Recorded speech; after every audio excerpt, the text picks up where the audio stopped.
Nima isibiduka itimo machiegni ewigo wagendere pewa wayangi kendo wachulo tiji matek misiko itimo mondo iriri kodwa kawuono gima itimo yot mokalo bedo na kod obok mag PSV license, good conduct, insurance mopuodhi, ID kod logbook mari. Wabiro pudhi monge chiedh nadi moro amora. Riemb seche ma idwaro kendo yud commission kaka driver maber. Download Wigo app kawuono e Google Play Store kata App Store. Binyalo ndiko ote machuok ni Wigo kasto iro namba mar 20425. Wigo. Yeah, Wigo. Romo kaendi sapar Nyakwaramogi. Matuch e kor gwenge gi Roda Odhiambo.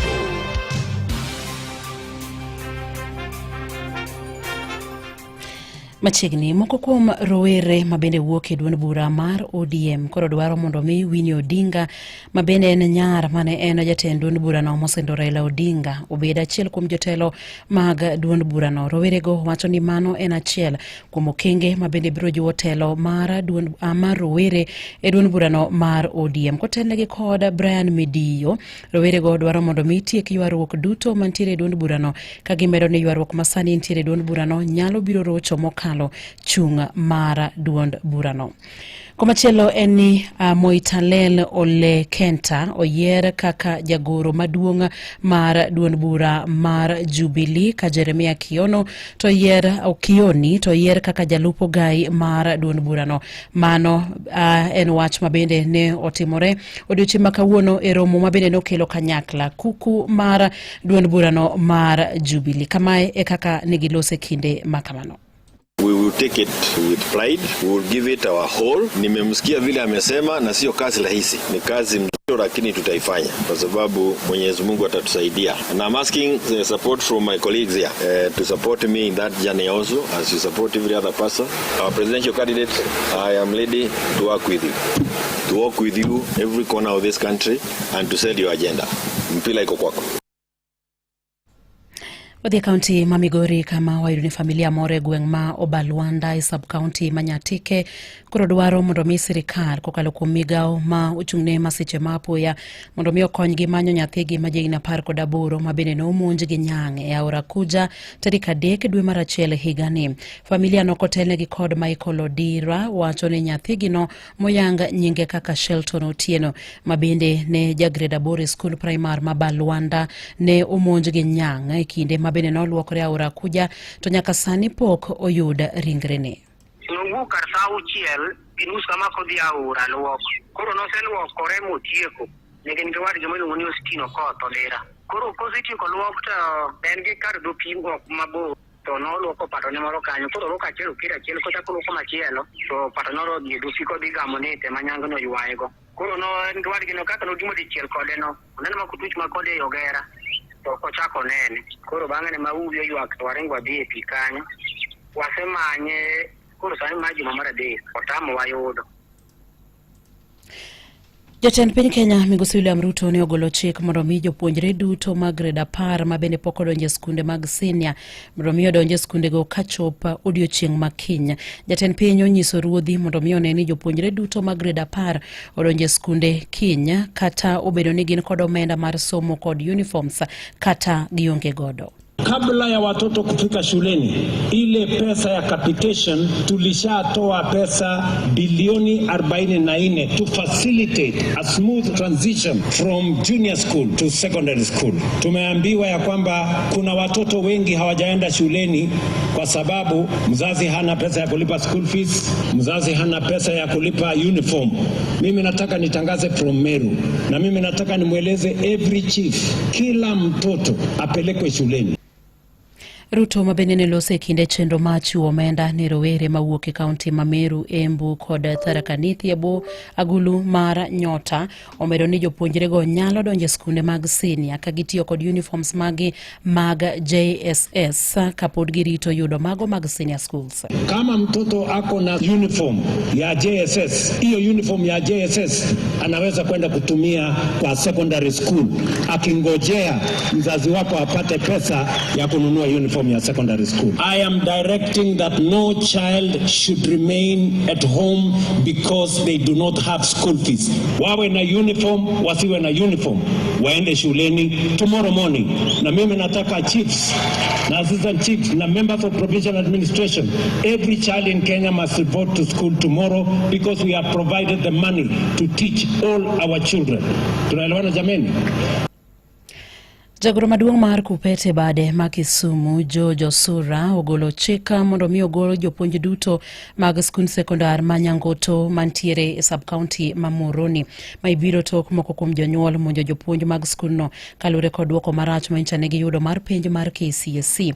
Osura wacho ni jopuonj go biro mana dok e skul kata skundno ka piny owacho osesingo mar miyogi arita makare. Koro gimotimore ni wan kaka jopuonj kendo kaka jotend jopuonj rachnwa kabisa kendo wakwayo TSC ni jopuonjego mantie Nyangoto gin jopuonje 9 mondik gi sirikal miluongo ni Teacher Service Commission. Wa demand kawuono ni jopuonjego ok dog e skul kanyo kendo wakwa TSC wanyisoge ni jopuonje nyaka bed ni tero e skunde mamoko mok Nyangoto nikech kama oseyanyi japuonj ok wagen ni japuonj chak dok puonjo kanyo. Mar ariyo wakwayo polise gi jomotelo ne kwe mondo okaw gini kamargi mondo gi make sure ni joma nyotimo gima kama omaki mayalgi magibed punished migi kum moromore kodgi nikech ka wawe wach ni tanyu daer mar nyisou ni odhi medo timore kuonde mang'eny kabisa. Gini nyocha osechako timore Migori to ni wen kiwinjo Migori ti wen koro odhi timore Kisumu. Koro sani kochako timore Kisumu kendo sama wuoye kodi ni an gi intel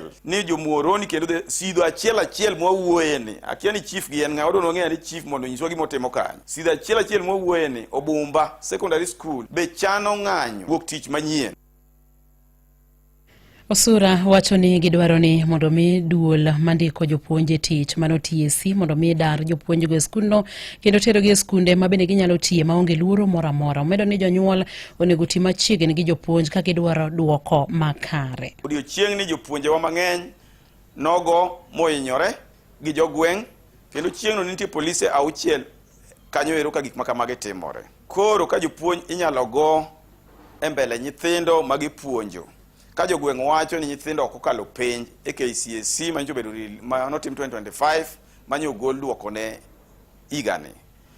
Aparo ni jonyuol masidho kendo ma e Kenya mangima onego ng'e maber ni duoko maber ok yud odiochieng' achiel. En gimi chako losi odiochieng' ma nyathi obed admitted e school to kendo janyuol nyaka ng'e result ma nyathi pile ka pile kendo nyaka ng'e nyalo mar nyathine. Kiko expect ni nitie hono matimore kar jotimo penj. Odhi kaunti ma Siaya kama wayudo ni jopuonjre mag mbalariany ma Jaramogi Oginga Odinga University of Science and Technology koro kwayo sirikal mondo mi one ni ochwalo negi omenda mag HELB kod scholarships e samo winjore ka bende giwacho ni deko mar omendago osemiyo thoth gi kale midhiero mathoth. Clinton Omondi Oyaya ma bende en jatenda jopuonjre mbalariany no wacho ni thoth jopuonjre ok mor kod deko mar omenda makamano.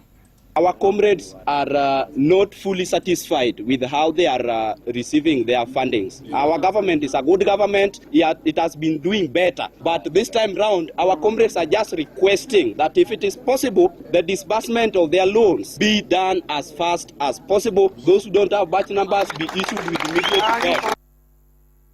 Florence Achieng' ma bende en japuonjre mbalariany ma Justa bende ochwalo ng'ure wi kaka ichiwo scholarships ahinya to ne jopuonjre mantiere hikgi mokwongo. I want to urge the government to look onto the issue of disbursement of the scholarship. Some of the students have not gotten their money, most of the first years.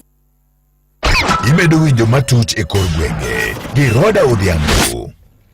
Jopuonjre ma kwan gi oingo 600 kaunti ma Siaya oyudo basari mar chek mar omenda maromo shillings milion 4.8 e bua guch omenda mar ngaf e nyasi ma bende notele kod jaod bura mar kaunti ma Siaya Laktar Christine Ombaka.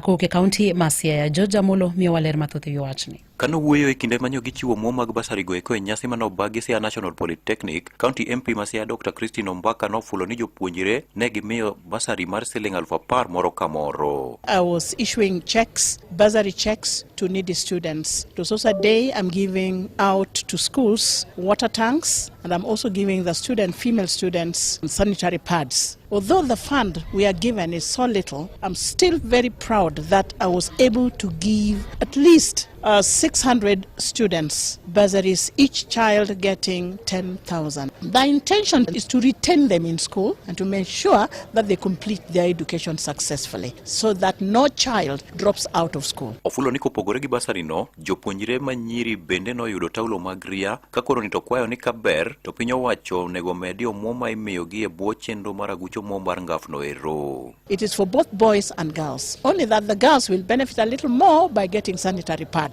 And my biggest challenges that I face that there are too many needy children in Siaya. A lot of them are orphans or single parents or just simply poor and not able to continue with their education. That fund should be increased so that we give more students, because I believe the government is very proud of educating its children. Mage wacho ka coordinator mochung'ne omenda mag ngaf no ero e county ma Siaya Nancy Academy nofulo ni koweyo basari bende ne gichiwo tenge mag pi ne sikunde to kod kuonde tiegruoge mopogore opogore. We had 600 students today receiving bursary checks. We had 4.8 million Kenya shillings, which was given to all the students in Form 3, Form 4, and university, colleges, and tertiary institution. And also, we were giving out 35 water tanks. In total, as NGAF, we have given 235 water tanks from the time of inception of National Government Affirmative Action Fund. The water tank, we spent 2.1 million Kenya shillings. Wendo modhiale nyasi no, ne en Vice Chancellor mar mbalariany mag Great Lakes Ngire Hazel Meseda Mumbo, manopuoyo chenro ma osebedo kadhi nyime mar siro somb jopuonjre mochando no ero. Most of the people come from very poor homes in this region, and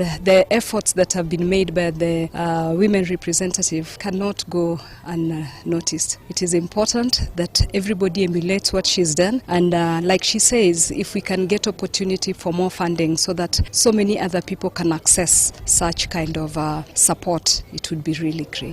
I'm glad I was part of this great day. Ne Radio Ramogi County ma Siaya, and George Amolo. Alan Omondi Ogola mabende na chich mabende tudo kod nek mar jadubura machon makasi Paul Charles Ongondo Were koro dhi bedo janeno mar piny owacho. Jamin buche onyiso doni Ogola biro bedo janeno mokwongo ka ochak yal burano kendo tarik 9 mar dwe mar 2 higani kar saa 2 mar okinyi ka joneno mamoko 5 bende geno ni biro chiwo neno magi odiochieng'no. Jang'ad bura Diana Kavedza ogolo chik ne okila Chacha Mwita kod Ogola mondo mi oneni oiko neno kamotingo pichni mag wang' dede kod pichni mabende nyiso kaka nyamburko mar Ong'ondo ne ochiel gi magina, kowacho ni mago biro konyo ahinya kata konyo mokalo e burano mabende biro chak yal kendo tarik 9 mar dwe mar 2 higani.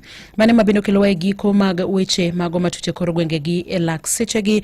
Tudri kod James Rabala koro mosapar gachiel ne weche manyien. Mago ne matuch e kor gwenge gi Roda Odhiambo.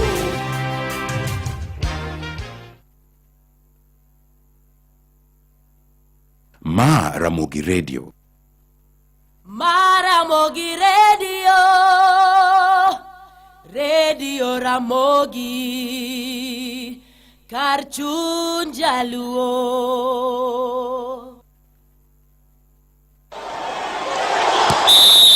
Weche tuke e Radio Ramogi. Machiegni kocha maduong' mar tim mar Wakeini mapacho kae mano mar volleyball Geoffrey Omondi owacho ni okomor toka piny Kenya wito thuolo mar bago tuke mag volleyball mag Africa mahigani mabende ong'ere kaka Confederation of African Volleyball Zone V Club Championships.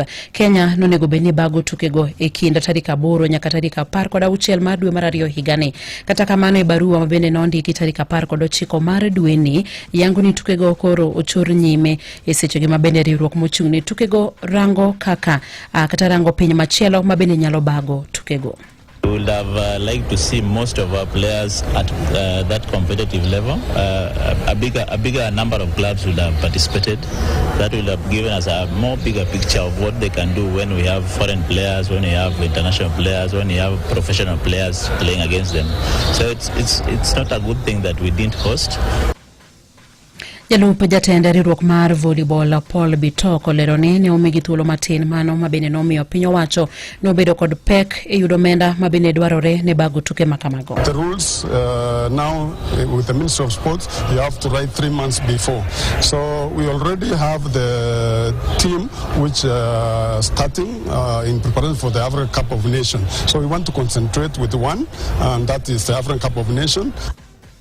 Komachele ni kocha maduong' mar Kibra Black Stars mano Idi Badi okwa jotuke mondo miuke tenge lal manchane gi yudo tok rodh gi gonde 2-0 kod Mombasa United giko dira mokalo kendo timo kendo koro gitim ikruok makare ni tukgi mabende biro mano kama bende gibro rakore kod Naivas FC e League mar National Super League. Kocha Badi bende wacho ni koro tonego giket ikruok makare mar yudo loch e kinde tugo makamano. Tutasema tuko sawa kwa sababu tushapata timu yetu ya first 11. Na vijana wangu hata ukiangalia wamecheza mechi nzuri. Ni chances zimekataa. Wakati unacheza nje ya nyumbani unaona umecreate chances lakini zimekataa. So tunashukuru Mwenyezi Mungu. Wacha tujiandae. Najua tutashinda. Timu yetu iko sawa. Wacha turudi tujiredeem tutakapocheza home match against Naivas. Kawatiko weche mag tuke gi lak sechegi en manager mar Harambee Stars Willis Waliula osiro team mar Rising Starlets mondo mi oyud thuolo mar tugo e tuke mag FIFA Under 20 World Cup kendo neno ni gibedo joloch kaka team mar Junior Starlets mabende no bedo team mokwongo mar adhula e pacho kae mano yudo thuolo mar tugo e tuke mag World Cup e higa mar 2024. Warembo wameenda vizuri kabisa na feel tunaenda kuperform. The team iko sawa, wanaenda kuperform.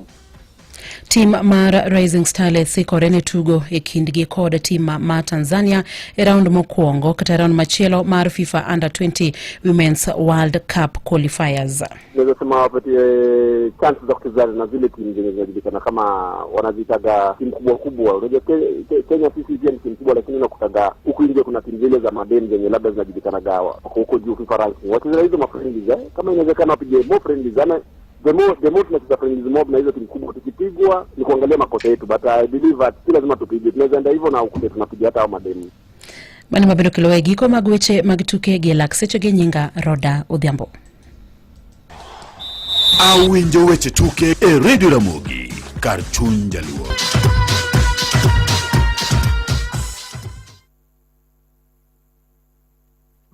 Ramogi Radio Ramogi kar chuny jaluo. Machiegni e pole kwa janta, mos gi tich, gi uguyo, diacha.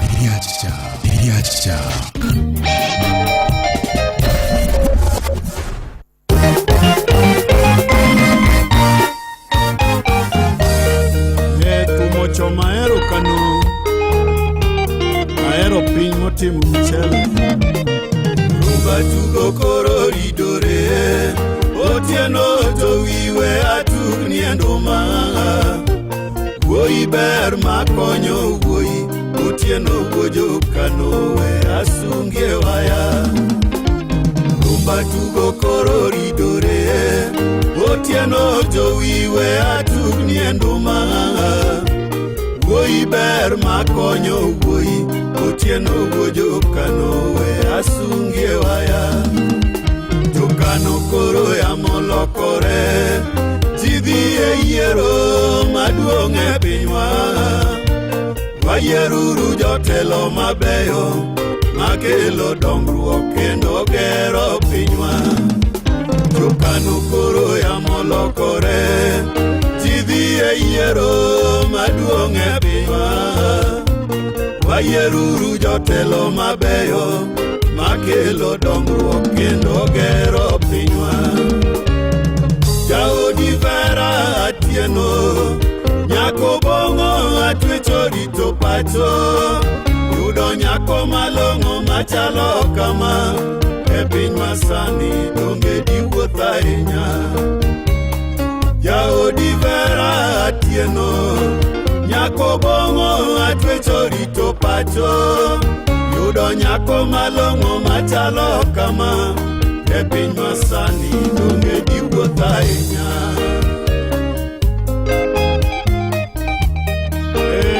Origa,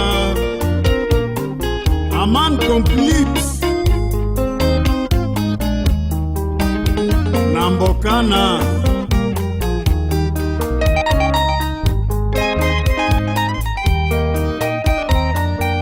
Jaskas Awunda,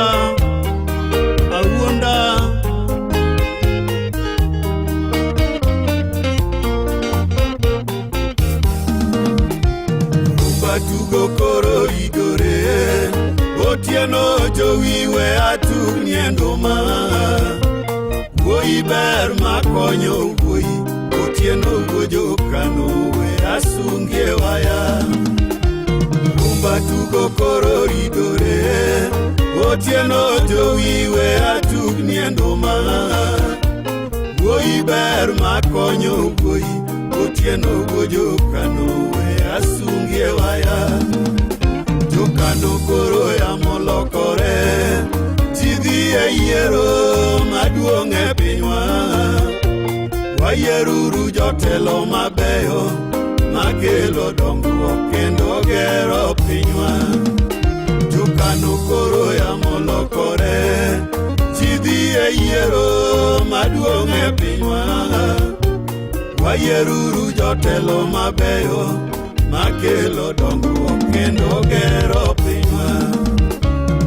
Jaodi Vera Atieno, nyako bongo atwecho rito pacho. Yudo nyako malong'o machalo kama, e piny masani donge diwuoth ahinya. Jaodi Vera Atieno, nyako bongo atwecho rito pacho. Yudo nyako malong'o machalo kama, e piny masani donge diwuoth ahinya.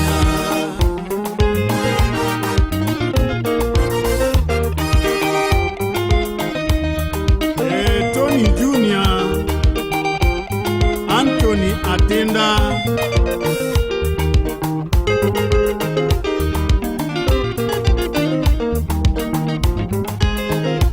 Nyakach North,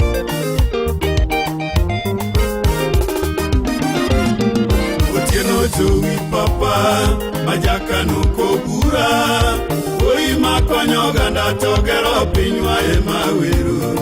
Otieno Jowi Papa, Majakano Kobura, Woi makonyo ganda to gero pinywa e mawero.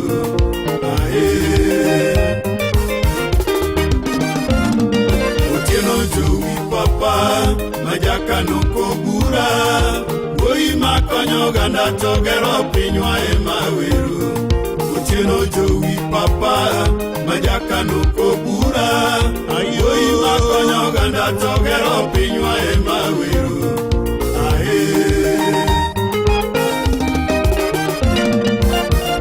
Atugondo makawero Jowi omino gada gidano nyango, Wayang'ola kawero Woi majaraga.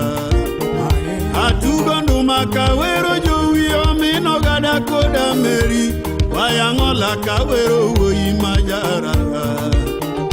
Osieporo e jakobura, joma konya kaleng'ongo, ahero nyando nunyolo Woi mamongwana. Osieporo e jakobura, joma konya kaleng'ongo, ahero nyando nunyolo Woi mamongwana.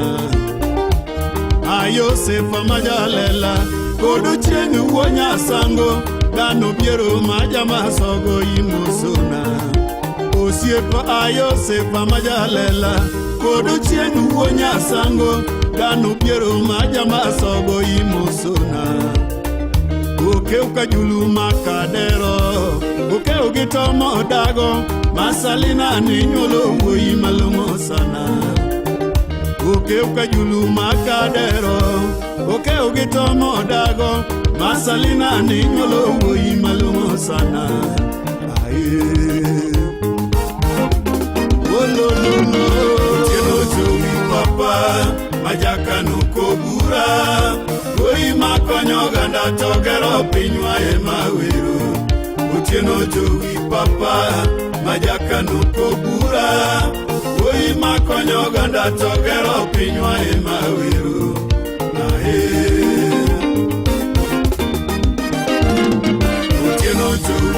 papa majaka nuko bura woi makonyo ganda togero pinywa emawero utieno jowi papa majaka nuko bura woi makonyo ganda togero pinywa emawero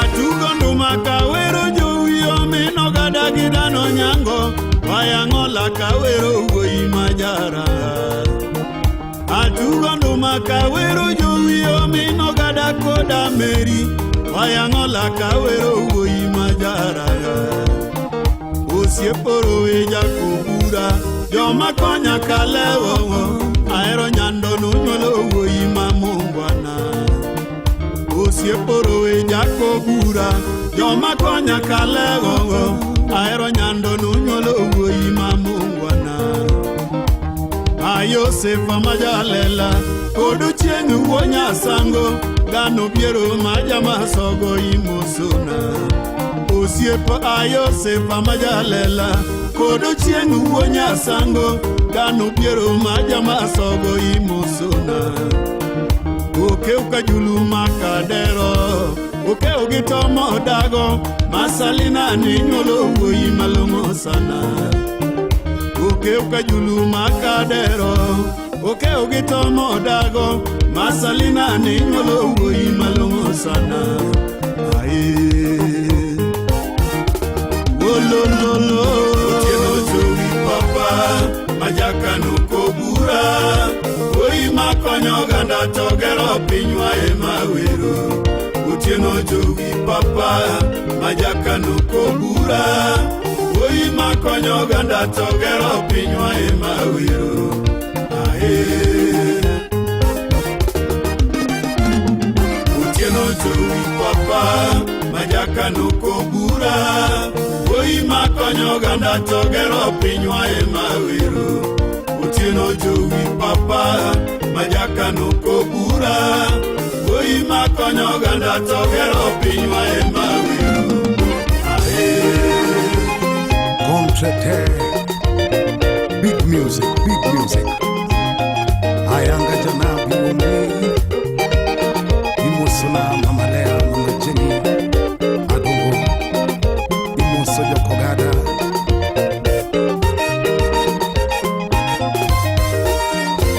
imani bamba muziki tucheze uja tucheze muziki kikwetwe imani bamba muziki tucheze uja tucheze muziki kikwetwe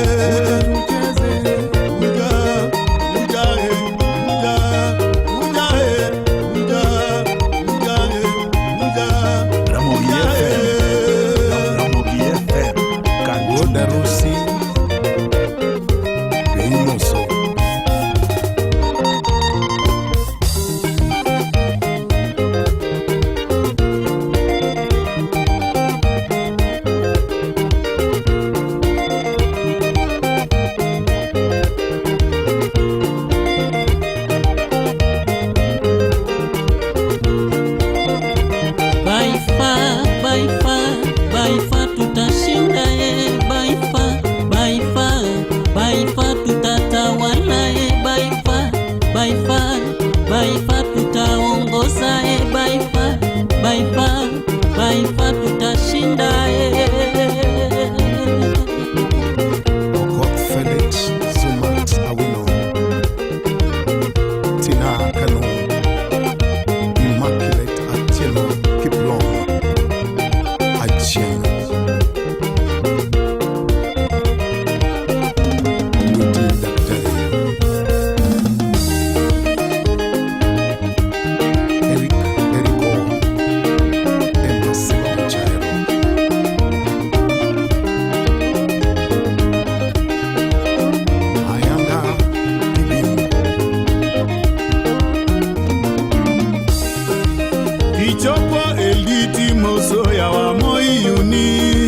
lecturers duto mutio godo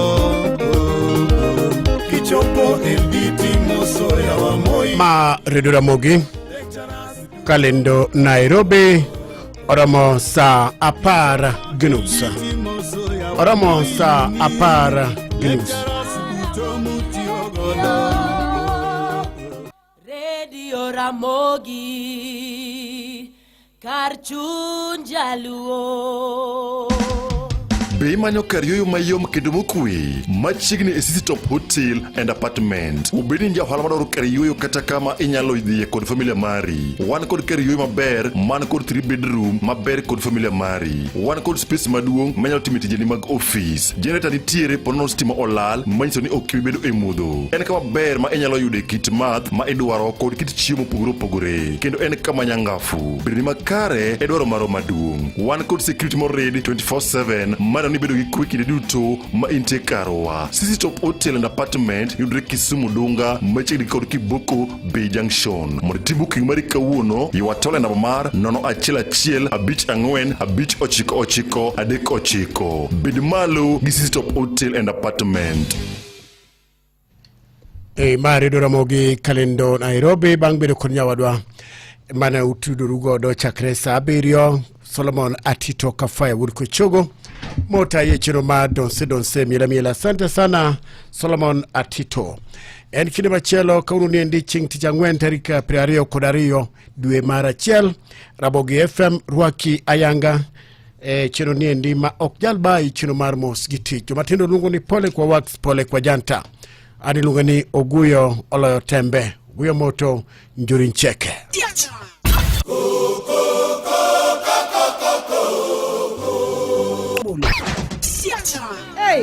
Era mudo mañalo lali, era mudo mañalo rundi.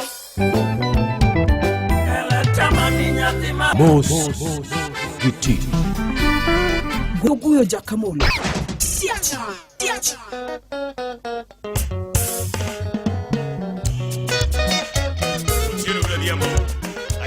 Immaculate Makopa, the future of my future. Yapokelo.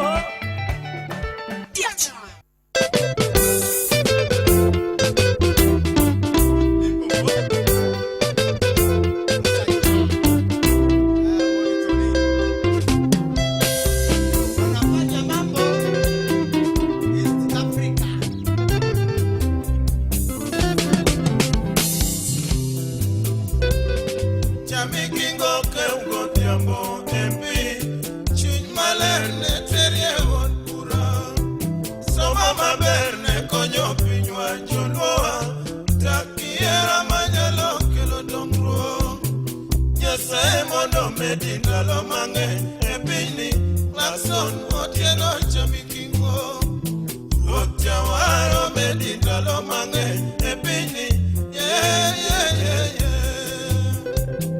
Chamikingo ke ugodhiambo epi Chuny maler ne terie won puro Somo maber ne konyo pinywa joluowa Takiera manyalo kelo dongruok Mondo medindalo mange epini Lakson otieno chamikingo Otjawaro medindalo mange epini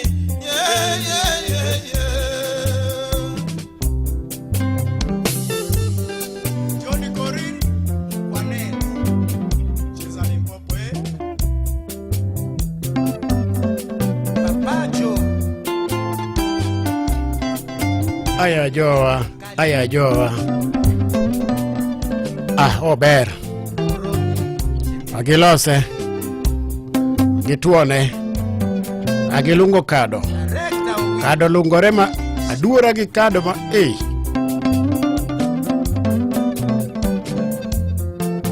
burunganya ginige tungu mag lumgi tama wite wi okire wi kado ya joa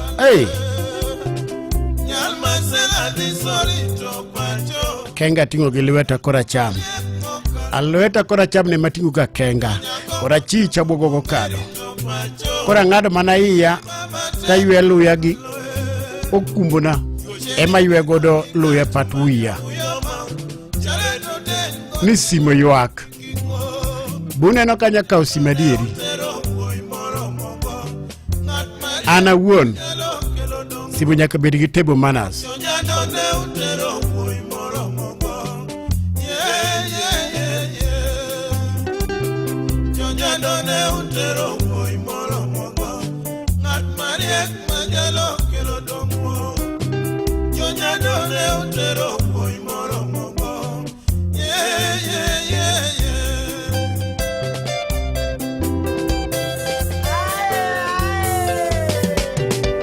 Abuto Urikabonyo Kenti Ugunja. Jambo sana Soja.